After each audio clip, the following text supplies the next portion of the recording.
Neçe yıllar yok mende parahat, candan aziz yarım bir zaman koyul. Geleyin yanına alayın rahat, süyüklü dildarım bir zaman koyul. Beşlik mi, ikilik mi, o bir ikinci etmişsen, onu kim çıkarırsan demezler. Ya onu gap aytılmıyor. Ne oldu? Komentarda bilemiz kalın. Muğut'ta baytladın, Muğut çıkaramında baytladın, çıkarmayın durupsan. Ya uzun böğerim yapılın dedi. Şunu dedin taşa beni şırpa dedim. Yok hay, çıkarasam yok mu dedi ahir. Yar beni yaktın, yandırdın, canımda derman kalmadı. Dım yaman motor. Dinleme. Ciğen değil hava. Bu Hakiki tabii mahsulatlardan da. Sesine gelin.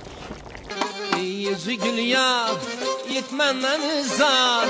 Ey yüzü gül yar, yetmenden zar. Hazrin otu da can giden tüllerim bidar. Ey yüzü gül yar. Pastayla şu çuğuk arasında iyi biri sınık eken bunu. Piyar ol gitken, şavş ol gitken köse turlarından şu ayaktan çıkaman da. Eski edikini Ha ölmeyin. Aşın için ben bunu yok ettim. Bana koy. Neçeli pul tapıp vereyim bana bu. Kilde var. Maşinam şunu aldım deyin. Hakikaten. Şu ayakın arkasında. Maşallah. Her kişinin dana bilin, daima sözlese, çın halal minnet bilen, rızkınızın izlese. Her kişinin dana bilin. İndi ben köp işitken ben lan mesela.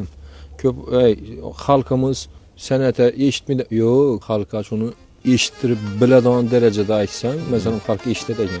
Bülbülmen uhlaya bilmem, kırmızı gülün derdinden. Çok adam yazdılar ki bana. O? Uxlattım o ya sende. Yok mu ettim uxlatmadı. Uxlatmam yere veremem aslında.